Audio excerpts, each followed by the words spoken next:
언제나 어디서나 함께 미소를 띄워 김미경 TV쇼. 우리에게 이미 보장되어 있는 날들이 있죠. 365일. 아마 여러분 선물로 다 받으셨을 겁니다. 1월 1일에요. 자, 이걸 어떻게 사용할까? 이미 머릿속에 다 계획은 서 계신 거 아니세요? 안 서 있다면 생각해 보셔야 될 것 같아요. 뛴다기보다도 사실 우리는 하루하루 이렇게 살아내는 거고 하루하루 걸어가는 거잖아요. 한 상자에 들어있는 365일이라는 선물을 몇 번째 받았을까요? 저는 57번째 이미 받았고 또 새로운 포장을 땄습니다. 그 새로운 포장을 따서 이 365일을 한 걸음 한 걸음 걸어갈 때 제일 좋은 친구가 있어요. 누구요? 남편이요? 아니에요. 여러분, 이 365일은 생명 대 생명으로 한 사람당 한 사람당 다 거래되고 준 거라서 둘이 동시에 쓰는 게 아니고 각자 쓰는 겁니다. 아이와 함께? 아닙니다. 내 건 내가 쓰는 겁니다. 우리 다 남편이건 아이건 나건 다 태어난 일시가 다르잖아요. 각자 자기 걸 걸어가고 있는 중이에요. 우리는 좋은 인연으로 만난 거죠. 자, 그렇다면 정말 필요한 친구 하나가 있다면 그게 누구냐 하면은요, 내 안에 들어있는 나 자신입니다. 나에게 길을 제시해주고, 아, 이런 길을 가는 게 좋지 않겠니? 라고 말해주고, 그 길 아니야? 라고도 말해주고, 자, 오늘은 이렇게 한번 해볼까? 라고 말해주고, 나를 깊이 사랑하고, 내가 이쪽 방향으로 가기를 간절히 원하는 그 무엇, 그게 또 다른 내 안에 있는 나가 아니겠어요? 저는 과거에 제가 썼던 드림온이라는 책에서 그렇게 내 꿈과 동행하는 사람을 드림워커라고 불렀었고요. 그래서 여러분 안에 있는 누군가와 대화를 하면서 가야 되잖아요. 그러려면 이 대화하는 친구가 실체로 있어야 됩니다. 그게 바로 다이어리예요. 적으면서 대화가 되는 거예요. 아, 이런 건 잘했구나. 이런 건 못했구나. 아, 이런 걸 넣어봐야지. 이렇게 오랫동안 제가 다이어리와 친구였어요. 그래서 외롭지 않았던 것 같아요. 나를 지원해주고 응원해주는 한 사람이 있다라는 느낌? 아무도 내 꿈에 대해서 관심 없어도 다이어리는 나한테 관심이 있었던 거예요. 그래서 저는 항상 다이어리와 함께 있었고 다이어리 쓰는 걸 즐겨했고, 그래서 제가 노하우를 담아서 만든 다이어리가 바로 2H1T 다이어리, MK 다이어리를 제가 만들었죠. 그래서 아마 여러분들 이게 딱 5,000권 한정판으로 나와서 아마 못 사신 분이 더 많을 텐데, 못 사신 분도 그냥 여러분이 쓰는 다이어리에다가 한번 해보세요. 제가 지금부터 내 가장 친한 친구 다이어리와 1년을 어떻게 손을 잡고 사이좋게 동행해 나가면서 지치지 않고 힘을 낼 수 있을 것인가, 어떻게 내 목표를 이룰 수 있을 것인가에 대해서 같이 한번 얘기해 볼게요. 자, 어떤 식으로건 노트 한 권을 준비하셔야 됩니다. 다이어리가 있다는 거 하나만으로도 방향이 딱 서게 됩니다. 그러니까 다이어리를 꼭 만드시고요. 그 다음에 중요한 것이 무엇이냐 하면은 다이어리를 쓰는 방법에 대해서 말씀드릴게요. 2H1T 다이어리에 보면은 목표를 위해서 매일매일 실천할 하이라이트는 무엇인가, 그 다음에 갖고 싶은 좋은 습관은 무엇인가, 이렇게 적게 돼 있어요. 여러분, 다이어리는요, 큰 꿈을 적는 게 아니고요, 매일매일 내 몸이 가야 될 방향, 내 몸이 해낸 일, 내 몸이 직접 움직여서 무엇인가 실체를 만들어야 될 것들에 대해서 적는 게 다이어리예요. 저를 예를 들어 보겠습니다. 저는 올해 제 꿈은 무엇이냐라고 물어본다면 영어를 아주 잘하게 되는 거예요. 작년보다 훨씬 더 편안하게 잘할 수 있게 되는 것이 올해 제가 가지고 있는 여러 목표 중 하나입니다. 저는 2020년 올해 꿈을 한 두세 가지 정도 적을 거예요. 유튜브 대학을 잘 안정되고 잘 키워가는 것도 제가 가지고 있는 꿈 중에 하나고요. 대학을 졸업하는 우리 아들, 그 다음에 결혼하게 되는 우리 딸, 집안에도 많은 변화가 있어요. 막내는 고등학교를 들어가고, 이 아이들이 각자의 자리에서 안정감 있게 살아갈 수 있도록 내가 잘 돌봐주는 것도 제가 가지고 있는 목표 중에 하나입니다. 여러분, 중요한 건 이거예요. 올해 내 꿈이 그거다라는 건 어떤지 아십니까? 거기에 시간을 써야 된다는 뜻이에요. 시간을 썼다라는 건 몸이 움직여서 무엇인가 했다는 거고, 했다는 건 결과가 있고 쓸 게 있다는 거죠, 여기에. 그걸 위해서 무엇인가 써야 된다는 거예요. 이거 해! 라고 내가 나한테 지시해야 된다는 거예요. 자, 그럼 한번 생각해 봅시다. 내가 세 가지 꿈을 얘기를 했어요. 첫 번째 영어, 유튜브 대학, 그리고 막 역동적으로 움직이고 있어요, 세 아이가. 이때 내가 방향을 잘 잡아주기 위해서는 어때야 돼요? 아이들에게 각자 3명 다 내가 시간을 내야 돼요. 언제 아들이랑 밥 좀 먹어야 되는데, 언제 한번 얘기 좀 해야 되는데, 그러다가 3개월 지나가요. 안 그러려면 어떻게 해야 돼요? 특별히 다이어리에 적어서 시간을 딱 꺼내줘야 돼요. 자, 그러기 위해서 꿈을 적어 놓으시고요. 자, 두 번째 여기에 적으라고 되어 있는 게 뭐냐면은 하이라이트를 적어보라고 했습니다. 이런 목표를 위해서 반드시 매일 실천할 게 있는 것을 적는 거예요. 하이라이트는 여러 개면 헷갈립니다. 하이라이트가 뭐냐 하면요. 이거에 하루에 한두 시간씩 내 미래를 향해서 빛을 쏟아낼 거. 그러니까 반드시 행동으로 해야 될 거. 빛을 쏟아보면 어떻게 돼요? 그게 서출라이트가 되고 1년 후, 2년 후에 내 인생의 그 목표 지점이 확 눈앞에 확연해지는 거죠. 아주 어두운 상태에서 조금씩 하이라이트를 하다 보면 뭔가 서출라이트가 돼서 내 인생을 비추게 된다는 얘기를 합니다. 자, 그렇다면 이 세 가지 중에서 반드시 하이라이트가 필요한 종목의 꿈이 있어요. 꿈도 종류가 되게 달라요. 남편과 행복하게 지내기.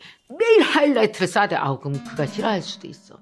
제가 생각하는 내 꿈 세 가지 중에서 액션이 필요한 건 뭐냐면 저는 영어라고 생각합니다. 주로 하이라이트는 공부 쪽을 넣는 것이 가장 바람직하다라고 제 오랜 경험으로 추천드리겠습니다. 그래서 저는 아침에 일어나자마자 제일 먼저 하는 일이 영어 공부입니다. 1시간에서 2시간 정도 일어나자마자 영어 공부를 한단 말이에요. 자, 1월 1일부터다. 그럼 1월 1일 날 뭐라고 그랬냐? 저는 이 하이라이트란에 내가 해야 될 것들을 적었어요. 뭐 EBS 잉글리시 청취하고 주요 문장 외우기, 테드 들어가서 영상 계속해서 듣기. 제가 이제 올해부터 하기로 시작한 거는 하루에 한 10문장 정도 되는 영어 일기를 써 나가는 거거든요. 해야 되는 것들을 하이라이트에 적는 겁니다. 한 것까지를 다 여기다 적는 건 아니에요. 그럼 모자라요. 저는 영어 공부를 하는 노트가 따로 있거든요. 그거 한 달 쓰면 노트 한 권 다 날아갈 정도예요. 그 정도예요. 그러니까 제가 영어 일기를 쓰는 건 여기다 쓰지 않습니다. 인생에 한 가지로 문이 열리지 않아요, 여러분. 매일 반복적으로 들락달락하면서 6, 7개의 다른 색깔이 막 변주를 이루어야 인생이 이루어지거든요. 이거는 나와의 대화 노트예요. 하이라이트가 어느 정도 정리가 됐다. 그럼 두 번째 되게 중요한 것이 헤비츠예요, 헤비츠. 매일 습관적으로 해야만 무엇인가 자리를 잡고 이루어지는 것들. 헤비츠에 들어가는 건 저는 영양제 챙겨 먹기요. 제가 그걸 그렇게 안 해요. 제가 챙겨 먹어야 되는 영양제가 몇 개 있어요. 비타민 D랑 이제 좀 골다공증 올 이제 기세가 좀 있어갖고 단백질도 챙겨 먹어야 되고. 그래서 이제 먹어야 되는 영양제가 무엇인지 맨날 헤비츠가 되게 중요해요. 그리고 또 제가 요즘에 실천하고 있는 것 중에서 목에 진짜 좋더라고요. 몸에도 좋고. 아침에 일어나면 미지근한 물, 따뜻한 물을 공복에 3잔 정도 마시는 거예요. 정말 좋더라고요. 또 하나는 뭐냐면 운동이죠. 운동. 운동은 매일 하지 않습니다. 집에서 회사까지 걸어오는 걸 거의 습관처럼 하고 온 거고 일주일에 2번 정도는 헬스클럽 가서 내가 직접 새벽에 운동을 하는 걸 하고 이런 습관들을 여기다가 이제 적어 놓는 거죠. 그리고 그 옆에 있는 게 바로 여러분이 그동안 너무나 즐겨 쓰셨던 투두리스트입니다. 해야 될 일, 오늘 중요한 거 해야 될 거, 뭐 동사무소 가서 뭐 뛰기, 잊어버리면 안 되는 것들 있잖아요. 이런 것들을 적어주는 거죠. 그리고 나서 맨 마지막에 2H1T라고 그랬잖아요. 그 나머지 1T가 뭐냐면 땡스입니다. 감사일기요. 하루에 3개 정도 내가 감사한 것들을 적는 거예요. 이걸 자꾸 적다가 보면 훨씬 더 긍정적인 내가 활성화가 되고 스트레스가 적어지고 그러면 어떻게 돼요? 여러분 모든 면역력이 떨어지는 병의 근원이 스트레스죠.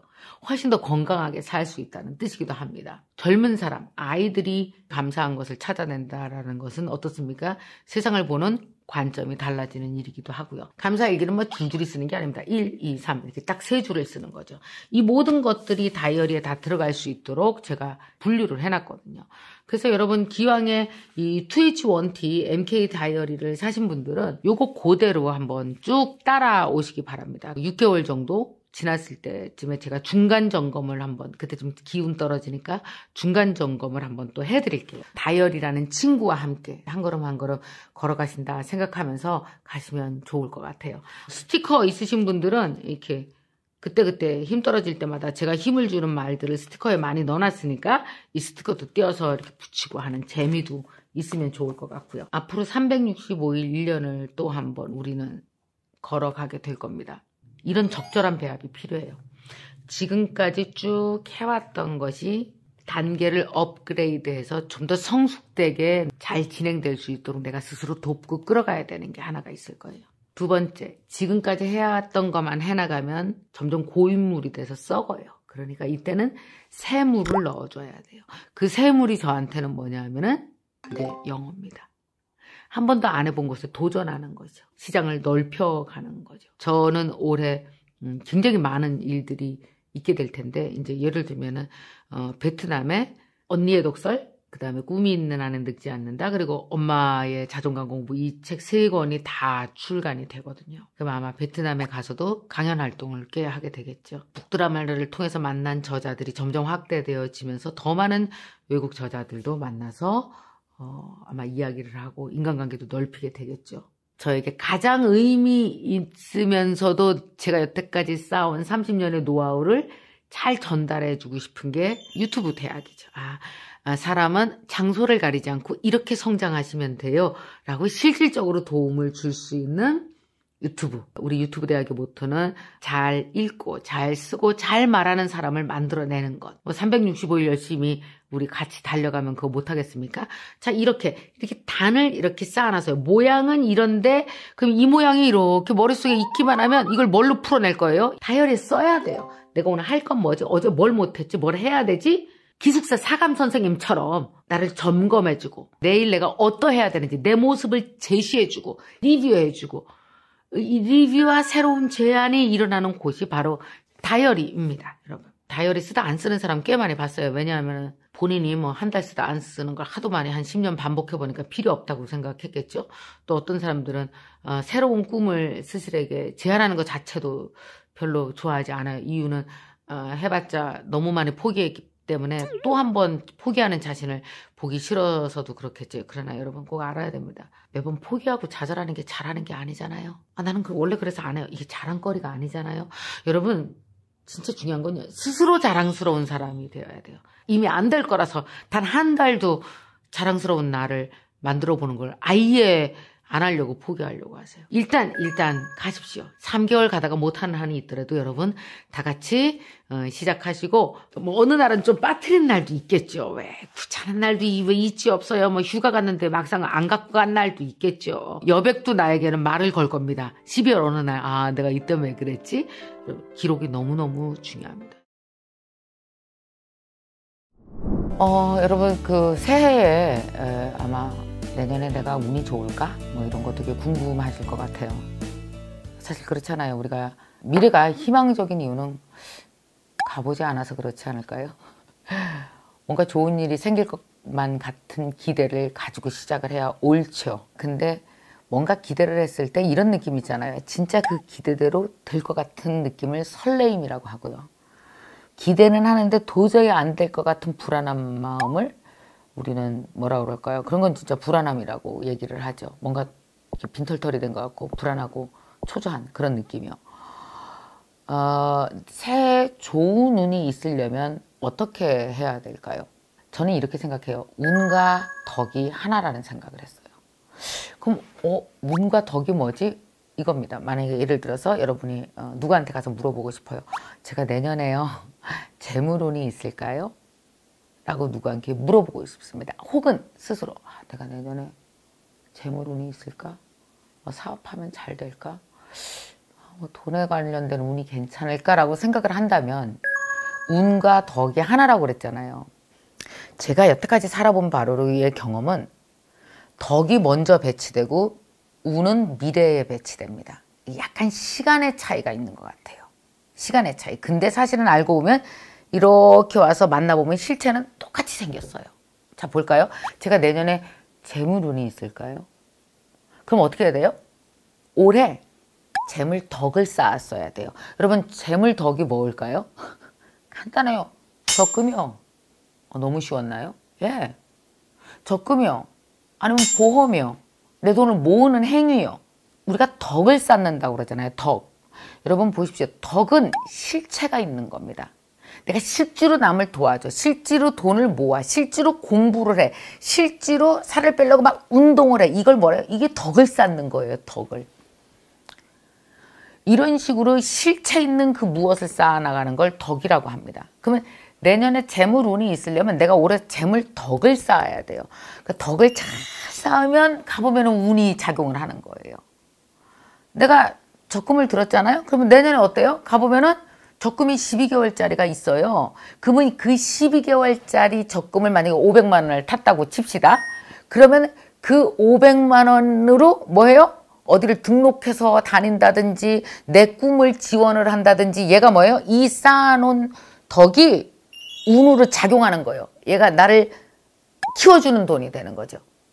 그러니까 사실은 모을 때는 아무것도 아니었던 것 같지만 막상 가보면 이것이 새로운, 그러니까 이 실체가 있는 돈은 새로운 운과 만나면서 운답게 성장을 하는 거죠.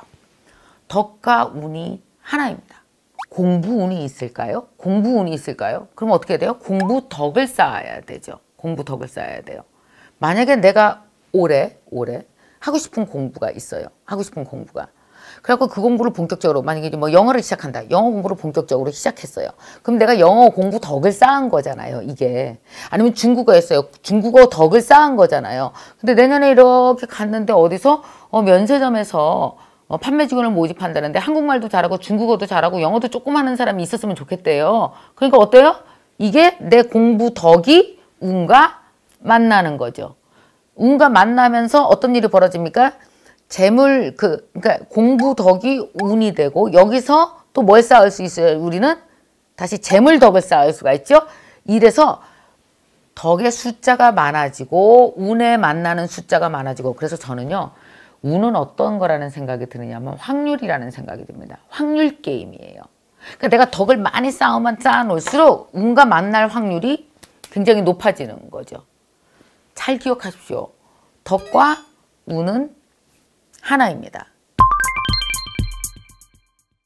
근데 우리는 운까지 기다리기가 되게 힘들죠. 왜냐면 운이 어디 배치되어 있는지 운은 알려주지 않거든요. 안 알려줘요. 지금 내가 덕을 많이 쌓는다 할지라도 야 지금부터 하면은 내년 2월이면 운과 만날 거야. 내년 6월이면 운과 만날 거야.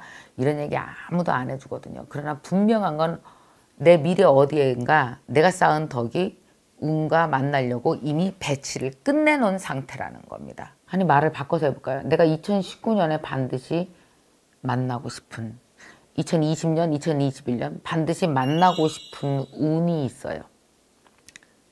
그게 뭐냐 하면 저는 이제 해외에 나가서 자유롭게 활동하고 거기서 인정도 받고 좀 나이 60 가까워질수록 이전 20년간 살았던 시간과는 다른 시간을 살고 싶어요.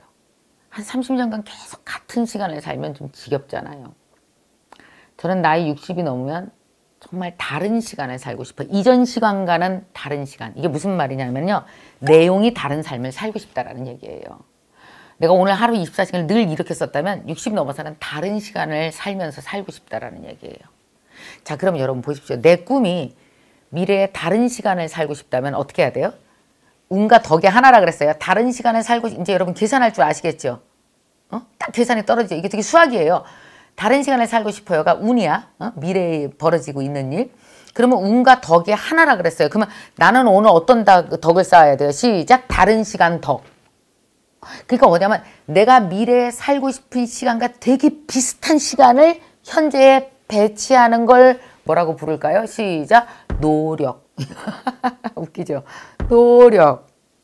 내가 만약에 미래에서 살고 싶은 시간이 제가 이제 뭐 해외 나가서 강연하고 뭐 이런 걸 하고 싶다. 그러면 나는 하루에 1시간 반드시 그 다른 시간에 살고 싶은 모습과 되게 비슷한 모습으로 나는 1시간씩을 살아줘야 돼요.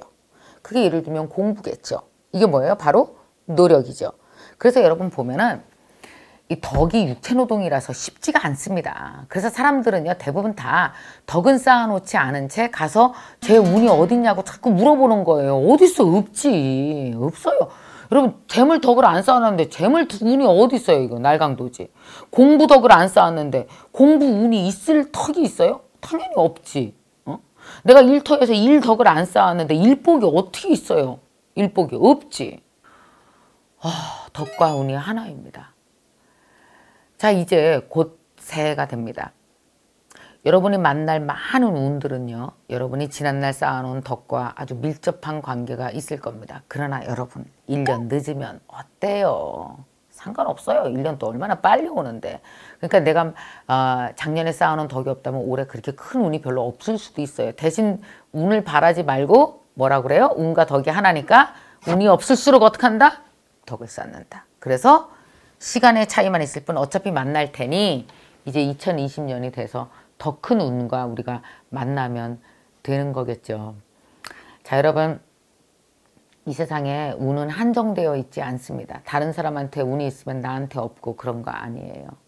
그냥 지천에 널려 있어요. 내가 생성해내는 겁니다. 운은 원래 있었던 게 한정된 자원이라서 딴 사람이 가져가면 내가 못 가지는 게 아니라 내가 덕을 쌓음과 동시에 운이 동시에 생성되어지는 거죠. 우주 공간은 무진장 넓어요. 내 운 만들 공간이 천지예요.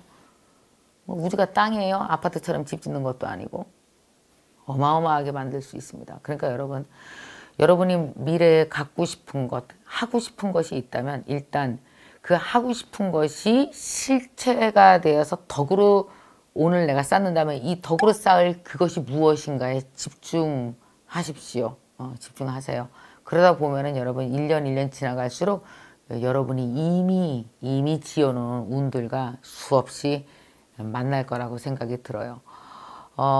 저는 이제 2019년이 되면 드디어 이제 56세로 접어듭니다. 드디어 나의 가장 좋은 시간과 가까이 가고 있습니다. 무슨 시간이요? 내가 제일 기다렸던 시간이요. 내가 기다리고 좋아하는 시간이요. 60이요. 그 60대 내가 만날 운들은 오늘 나의 덕과 무진장 관계가 있을 겁니다. 그래서 저는 또 생각합니다. 2019년 내가 쌓을 덕은 무엇인가 리스트에 적어보고 또 내 몸이 해내는 거죠. 그렇게 운과 만날 겁니다. 여러분 걱정하지 마세요. 여러분 운 다 여러분이 생성하고 창조해내실 수 있습니다. 자, 여러분 얼마 안 남았지만요. 올 한 해도 매일매일 덕을 만드는 한 해 만드시고요. 혹시 뒤늦게 깨달았다면 우리 내년에는 정말 덕을 무진장 많이 만들어서 그 이듬해 운을 만날 수 있는 좋은 기반 여러분 강건하게 굳건하게 잘 쌓으시기 바라겠습니다. 자, 여러분 새해 복 많이 받으시고요. 해피 뉴 이어. 또 뭐죠? 메리 크리스마스. 또 할 거 뭐 없나? 굿락.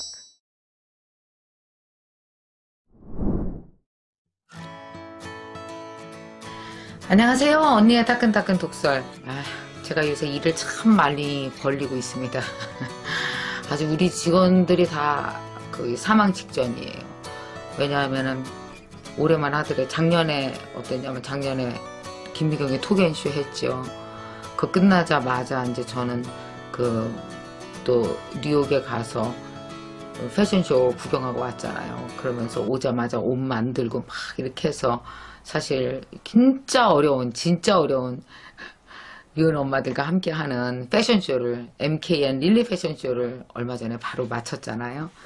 그게 끝나자마자 또 좀 쉴 틈이 없어요. 쉴 틈이. 끝나자마자 이제 바로 저희가 시드니로부터 시작해서 그 다음 어디 가나 우리가 시드니, 그 다음 몬트리올, 토론토, 또 어디 가죠? 오타와, 그 다음에 뉴욕, 그 다음에 시카고, 워싱턴, LA, 그 다음에 산호세 뭐 이렇게 해갖고 또 한 10개 도시를 다 월드 투어를 시작합니다. 제가 이제 5월 28일이면 여기서 떠나거든요. 그래서 아마 돌아오는 건 한 6월 20일경이나 돌아올 것 같아요. 그럼 또 돌아오자마자 또 이제 전국 투어가 기다리고 있고 또 그러고 나면은 이제 뭐 연말에 또 큰 행사들 막 몰려 있고 하여간 쉴 틈이 없는 거예요.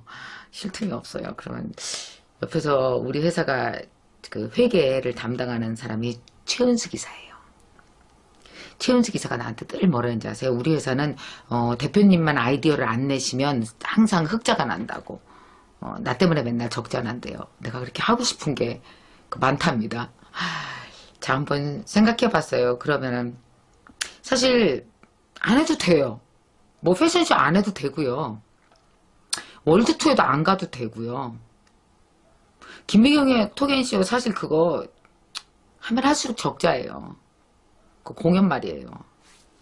다 안 해도 돼요. 그럼 내가 뭐만 하고 살면 될까요? 여보세요, 저 김미경 원장님 계시죠? 예, 여기 어디 군인데요? 여기 강의 좀 하러 오셨으면 좋겠어요. 네, 알겠습니다. 이거만 하고 살라고요? 나보고? 싫어요. 왠지 아세요? 나답지 않으니까. 그렇게 해갖고는 내가 사는 의미가 하나도 없으니까 또 하나 그렇게 해갖고는 내가 완성이 안 되니까. 사실 저는 25년 동안 강의했어요. 제가 25분 동안 강의하면서 여러분 제가 어디선가 걸려오는 전화에 강의만 나가면 이런 사람이 됐겠어요? 나는 밖에서 요청하는 거 이외에 내 안에서 내 스스로 요청해서 이뤄내는 일이 훨씬 그거보다 힘들고 훨씬 그거보다 많은 일을 해왔어요. 지금까지. 밖에서 요청하는 거는 내가 요청하는 거에 반도 안 돼요. 나는 스스로 다 나한테 요청해요. 미경아 월드 투어 가라. 미경아 패션쇼 하자. 올해 책 쓰자. 자 유튜브 시작하자. 다 내가 시킨 짓이에요. 얘 알아요. 다 내가 시켜서 나 이러고 사는 거. 근데 이렇게 해서 내가 완성이 돼가는 중이거든요. 만약에 밖에서 요청 들어온 것만 했으면 나는 지금의 김미경의 10분의 1도 완성이 못했을 거고 여러분은 지금 이런 김미경의 모습을 보지 못하셨을 겁니다. 나도 물론 만나지 못했을 거고요. 그러면 한번 생각해 볼까요? 그러면 이런 많은 일들을 제가 해나가면서 늘 나는 안 무서울까요? 우리 회사 직원들도 물어요. 대표님 겁나지 않으세요? 대표님 두렵지 않으세요? 왜 안 두려워요? 여러분 내가 솔직히 오늘 여기에서만 고백할게. 나 패션쇼 하기 한 달 전에 전화하려고 그랬어요. 어디다가요? 예약한 롯데백화점가 나를 도와줘서 함께 패션쇼 무대에 서기로 한 모든 연예인들 그리고 우리 미운 엄마들 내가 하나하나 다 전화하려고 그랬어요. 내가 너무 힘들고 몸도 너무 아프고 이렇게 약간 또 보태야지 뭐 아프다 그러면 지네가 뭐라 그러겠어? 몸도 너무 아프고 내가 너무 힘들어서 이번 패션쇼를 못할 것 같다. 미안하다. 하려고요. 그 생각을 하루에도 몇 번씩 하는 거예요. 왜냐하면 너무 두려우니까 내 머릿속에 이런 생각이 계속 드는 거예요. 내가 과연 패션쇼 할 수 있을까? 사람들 와서 내 옷 보고 나서 저게 옷이냐고 누가 욕하면 어떡해. 내가 미쳤지. 디자이너 선생님 2명 왜 초대했을까? 빨리 오지 말라고 날짜 변경됐다고 그럴까? 머릿속으로 얼마나 많은 후회를 했겠습니까? 과연 그날까지 옷이 나올까? 연예인들이 내 옷 입고 비웃으면 어떡하지? 응? 그리고 과연 미운 엄마들이 무대에 서서 선생님 저 올라가서 창피당했어요. 이거 왜 나한테 하라고 그러셨어요? 막 이런 반응 보이면 나 어떡하지? 그리고 그날 사람들이 많이 안 오면 어떡하지? 또 왜 기자들은 온다는데 기자들이 막 기사 너무 엉망으로 나 김미경 별로였다라고 쓰면 나 어떡하지? 정말 머릿속에 아직 다가오지는 않았지만 엄청난 두려움들 있잖아요. 엄청난 두려움들이 어느 날은 꽉 밀려와요. 공포처럼 밀려오는 날은요. 이 생각밖에 안 나요. 빨리 전화해야겠다. 못한다고. 그리고 자고 일어나면 다시 힘을 내서 또 하고 저녁 때는 공포로 가득 찼다가 또 아침에 일어나면 또 하고 이렇게 반복해서 그렇게 어렵게 한 달이 지나간 거예요. 드디어 패션쇼 당일날이 됐어요. 그날도 역시 나는 너무 떨리는 거예요. 갔어.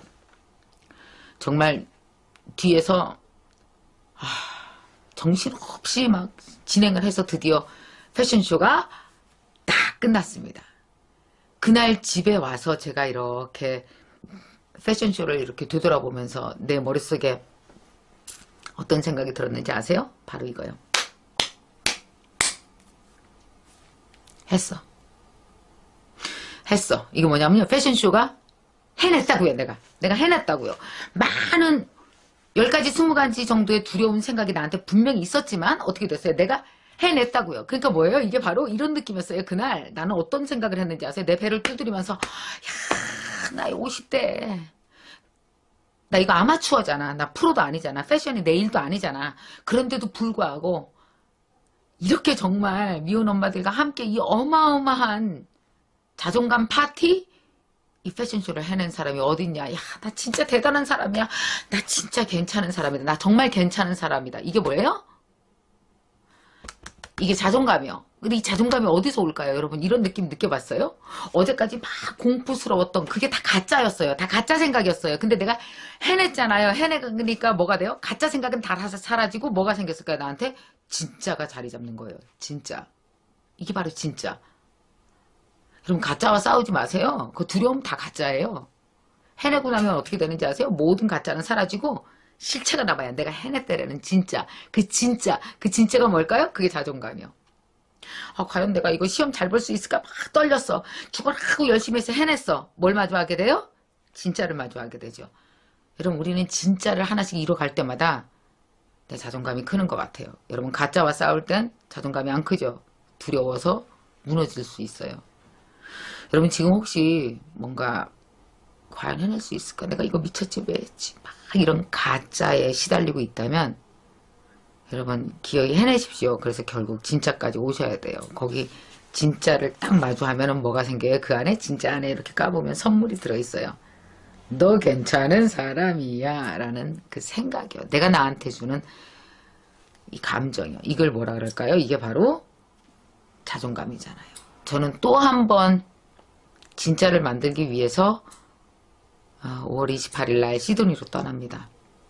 월드 투어를 어떻게 하게 됐냐 하면 유튜브 하면서 계획한 거예요. 이거 갑자기 한 생각이에요. 유튜브를 이렇게 보면서 많은 분들이 댓글을 달아주시는데 그 댓글에 그렇게 써 있어요. 선생님 저 여기 미국인데요. 선생님 여기 저 토론토인데요. 뭐 선생님 저 유럽인데요. 외국에서 객지 생활하면서 어려운 일 당했을 때 너무 힘들어요. 그러면 유튜브를 찾아보면 한밤중에도 유튜브에서 선생님이 나와요.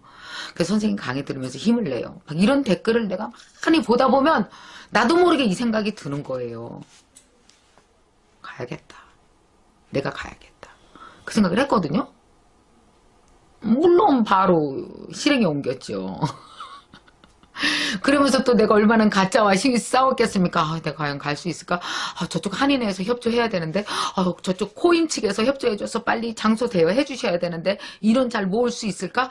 내가 미쳤지. 내년에 간다 그럴 걸 왜 올해 갔나? 또 가짜와 싸웠죠. 근데 포스터 한 장이 나올 때마다 진짜가 되고 제가 거기 가서 강의하면 다 진짜를 다 만나겠죠. 내가 진짜를 수백 개 만나고 올 거 아니에요. 내가 만든 진짜를 얼마나 또 내 자존감이 크겠습니까? 잘했어. 근데 전 지금도 굉장히 두려운 게 뭐냐면요. 아까 얘기했다시피 그냥 내가 기획했거든요. 우리 직원 3명이나 같이 가요. 비행기 값이랑 숙소랑 장비랑 몇 천만 원이 들죠. 근데 내가 20일 동안 한국에 없음으로 인해서 내가 강의를 못 하잖아요. 사실 우리 최 회사 말이 맞아요. 우리 회사는 대표님만 얌전히 있으면 흑자난다고. 근데 제가 알아요. 그래도 이걸 하는 이유는 그래서 내가 직원들한테 이런 얘기 했어요. 할 수 없다. 적자 나면 어떠니? 갔다 와서 또 열심히 벌자. 한 몇 개월 열심히 벌어서 메꾸면 되지 뭐. 그렇게 얘기를 했거든요. 근데 나는 지금까지 26년간 살면서 수많은 가짜와 싸워서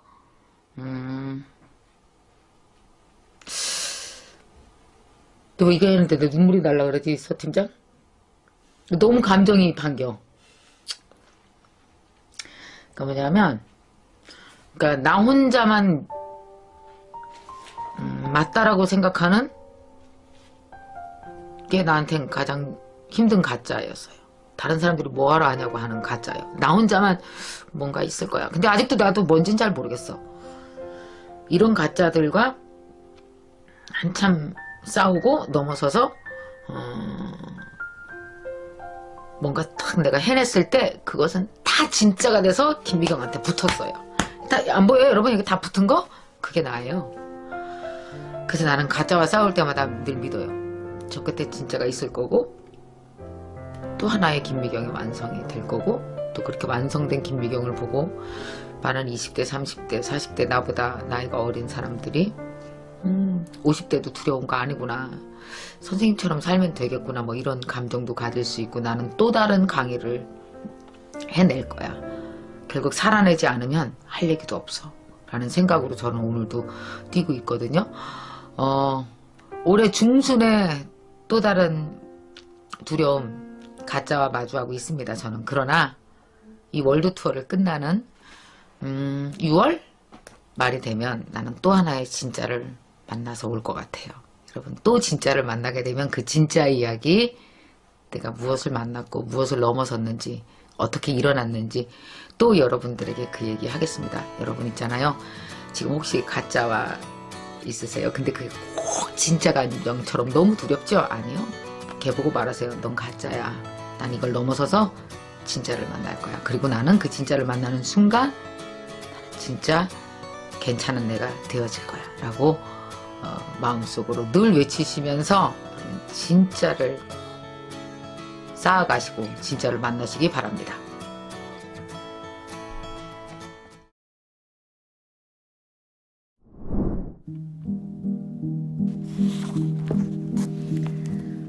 시간을 견디는 힘.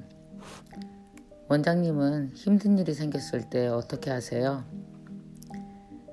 강연장에서 10이면 9은 꼭 이 질문을 받아요. 그때마다 저는 이렇게 답을 합니다. 시간의 힘을 믿는다고요. 살다가 감당하지 못할 힘든 일이 생겼을 때, 불행한 사건 때문에 몸과 마음이 괴로울 때, 그 일을 해결하려고 노력하고 애쓰는 건 분명 나 자신이에요. 하지만 내 옆에는 엄청난 응원군이 있답니다. 그건 바로 시간이에요. 아무리 불행한 일도 시간이 지나면 풍선에 바람 빠진 듯 미묘하게 달라져 있어요. 그때는 분하고 억울해서 울컥했는데 시간이 흐를수록 내 마음도 상대의 마음도 조금은 가라앉게 됩니다. 사건 자체는 그대로일지라도 그 사건을 대하는 나의 마음의 자세는 분명 그때와는 다른 마음이 된 거죠. 만약 저에게 갑자기 불행한 일이 닥친다면 저는 이렇게 할 겁니다. 잘 먹고, 잘 보고, 잘 읽고, 숨을 잘 쉬는 일에 모든 에너지를 집중할 거예요. 그럼 어떤 일이 벌어지는 줄 아세요? 나의 불행이 밤의 기운과 섞이고 낮의 기운과 섞이고 내 주변의 공기와 섞이고 내 주변 사람들과 섞이면서 매일 새로운 모습으로 재탄생합니다. 한 달이 지나고 1년이 흐르면 나의 불행은 지금과 전혀 다른 모습을 하고 있겠죠. 아무리 큰 불행이 찾아와도 내가 숨만 잘 쉬고 있으면, 내가 살아있기만 해도 시간이 알아서 내 불행을 해결해 줍니다. 앞으로 다시는 재기하지 못할 줄 알았는데 밥 잘 먹고 숨 잘 쉬고 있으니까 좋은 사람에게서 다시 일하자는 연락이 와요. 이제 내 인생에 연애 같은 건 없을 줄 알았는데 잘 자고 잘 쉬면서 살아있으니까 나를 있는 그대로 사랑해주는 사람을 만나요. 이 모든 게 시간의 힘을 믿었기 때문이에요. 너무 힘들고 불행할 때 우리는 이렇게 말해요. 숨을 못 쉬겠어요. 숨이 멎을 것 같아요. 이 말은 곧 시간을 못 견디겠다는 말과 동의어예요. 시간을 흘려보내는 게 쉬울 것 같지만 사실은 가장 어려운 일이에요. 그러니 불행한 사건을 겪고도 지난 1개월간 밥 잘 챙겨 먹은 나를 칭찬해 주세요. 세상이 무너지는 슬픔을 겪고도 3개월 동안 숨을 잘 쉰 나에게 박수를 쳐주세요. 숨 쉬는 시간이 곧 견디는 시간입니다. 오늘 하루도 잘 견뎌낸 당신에게 응원의 박수를 보냅니다.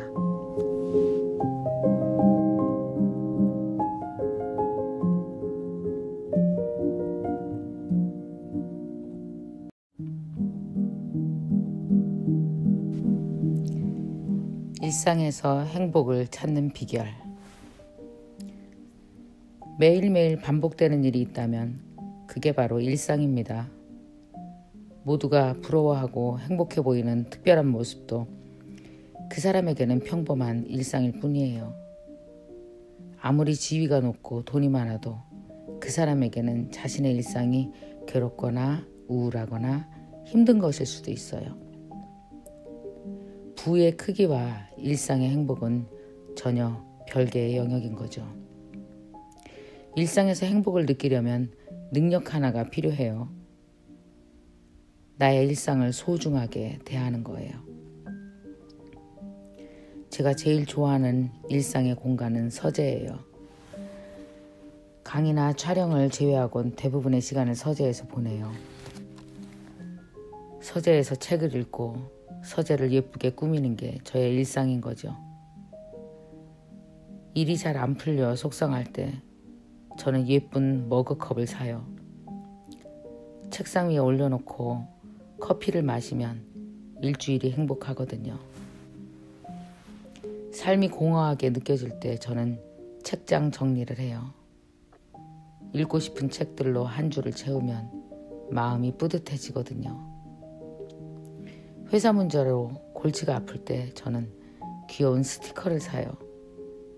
다이어리 여기저기에 붙이다 보면 마음이 편안해지거든요. 저의 일상은 지루하거나 불행할 틈이 없어요. 일상의 공간인 서재를 예쁘게 꾸미기만 해도 행복해지니까요. 일상에서 행복을 발견하지 못하는 이유가 뭔지 아세요? 열의 9은 귀차니즘 때문이에요. 쌓아둔 설거지가 귀찮아서 편의점 음식으로 끼니를 때우고, 밀린 빨래가 귀찮아서 입었던 옷을 대충 털어입고, 쌓아둔 옷 정리가 귀찮아서 침대 구석으로 쪽잠을 자면서 내 일상이 행복하다고 느끼는 사람은 아마 없을 거예요. 내가 나의 일상을 귀찮아하면 일상이 불편해져요. 일상이 불편해지면 행복은 저 멀리 도망가 버려요. 나의 일상과 편하게 지내야 행복과 가까워질 수 있어요. 다른 사람의 행복을 부러워하지 마세요. 그 대신 평범해 보이는 나의 일상을 윤인하게 닦아보세요. 내가 나의 일상을 소중히 대한 만큼 일상이 나에게 행복을 가져다 줄 거예요.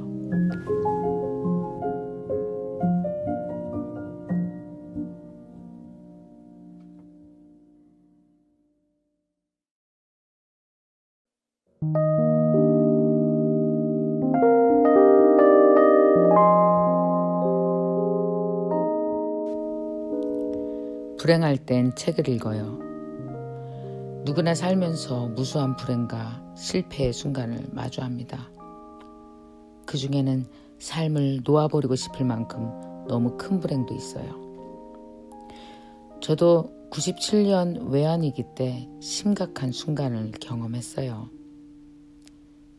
결혼 7년 만에 겨우 장만한 집도 잃고 수중에 돈 한 푼 없이 지방으로 내려가 전전긍긍하며 살아야 했어요.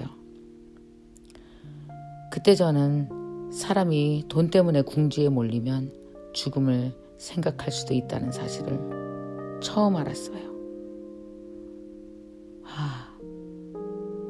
여기서 핸들을 꺾어서 중앙선을 넘으면 죽을 수도 있겠구나. 저도 모르게 이런 생각을 하고 있더라고요. 그만큼 뼈 아프게 힘들었던 시간이었어요. 그때 제가 뭘 했는지 아세요? 이악 물고 책을 읽었어요. 끊임없이 생각하고 수없이 고민하며 책을 쓰기 시작했어요. 그 책은 저의 첫 베스트셀러가 됐고 저는 다시 강단에 설 수 있었습니다. 어떻게 이런 일이 가능했을까요? 사람은 불행한 순간에 하나의 운이 풀리기 때문이에요. 가장 최고치로 몰입할 수 있는 힘이요. 불행의 한가운데 있을 때는 내 불행이 전부인 것 같고 슬픔과 좌절에 쉽게 빠져요. 이 말은 곧 몰입하기 쉬운 상태라는 거예요. 그래서 불행할 때 책을 읽어야 해요. 힘들 때 책 읽으라고 하면 미쳤냐는 소리를 듣겠죠. 이 상황에 책이 눈에 들어와요? 아마 이렇게 반문하는 사람들이 많을 거예요. 그런데 사람은 불행할 때 가장 몰입이 잘 돼요. 책 한 권을 읽어도 전혀 다르게 받아들여요. 예전 같으면 다른 사람의 아픈 이야기를 미담 정보로 치부하고 대수롭지 않게 넘겼을 거예요. 그런데 내가 불행에 빠져 있을 때는 감정이입이 되면서 마치 내가 그 사람이 된 것처럼 펑펑 눈물을 쏟아내요. 어떤 책을 읽어도 다 내 이야기 같고 나라면 이렇게 할 텐데 라면서 아이디어가 막 샘솟아요. 불행 때문에 예민해진 내 마음이 공명하는 거예요. 이미 바닥을 쳤기 때문에 가장 순수한 마음으로 지푸라기를 잡는 거예요. 책 속에는 잡고 싶은 지푸라기가 너무 많아서 예전 같으면 상상도 못할 신선한 생각들이 떠오르는 거예요. 그 다음은 어떻게 될까요? 책 속에서 평소의 나였다면 절대 발견하지 못했을 새로운 길을 만나요. 그게 너무 신나서 내일은 무슨 책을 읽을까 하며 열심히 책을 읽어요. 그렇게 내 인생이 불행의 공간에서 책 읽는 공간으로 장소를 옮겨요. 그러다 문득 나 잘 살아내고 있구나 라는 희망을 봐요. 그렇게 서서히 불행의 시간에서 빠져나오고 책을 통해 얻은 나 자신에 대한 희망을 지렛대 삼아 다시 일어나야겠다고 다짐해요. 그렇게 순차적으로 불행의 시간을 견뎌내고 빠져나와서 결국은 털어내요. 그래서 저는 자신 있게 말할 수 있어요. 슬프고 외롭고 힘들고 울고 싶은 날에는 반드시 책을 읽으라고요.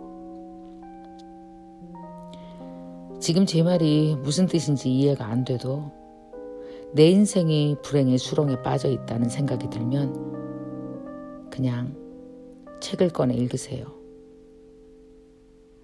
당신을 다시 일상으로 건져낼 동아줄이 될 거예요.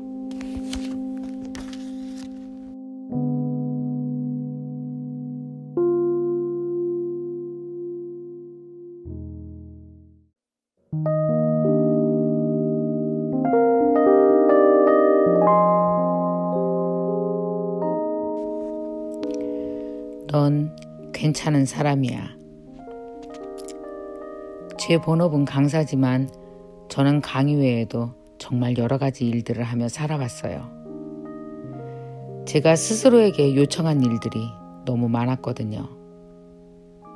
미혼 엄마들을 위한 패션쇼, 책 쓰기, 월드 투어, 그리고 유튜브와 MK 유튜브 대학까지 전부 다 제가 스스로에게 시켜서 한 일들이에요. 아무도 저의 등을 떠밀거나 시키지 않았어요. 해보지 않은 일들을 무모하게 버리면서 저는 한 번도 두렵지 않았을까요? 무섭지 않았을까요? 왜 아니겠어요? 새로운 일을 추진할 때마다 하루에도 몇 번씩 제 생각을 뒤엎고 취소하고 싶을 때가 많았어요. 내가 과연 해낼 수 있을까? 사람들이 뒤에서 뭐라고 수군대지 않을까? 도대체 이 일은 무슨 배짱으로 시작한 거야? 엄청난 후회와 걱정, 두려움이 몰려왔어요. 그런데요, 스스로 벌인 일을 마침내 해내고 집으로 돌아오면 무슨 생각이 드는 줄 아세요?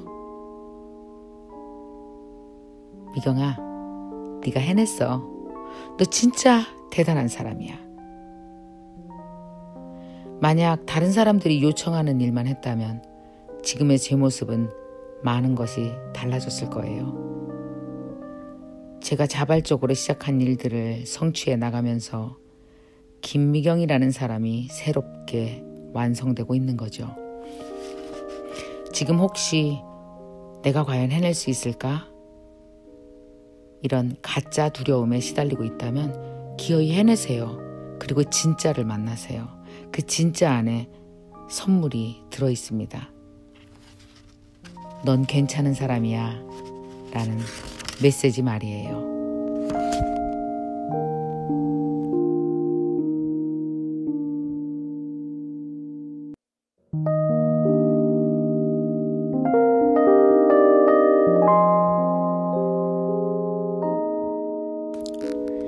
시작의 기술. 새로운 도전을 앞두고 우리는 늘 이런 고민에 빠져요. 조금 더 완벽히 준비한 후에 시작해야 하지 않을까? 지금 섣불리 했다가 실패하지 않을까?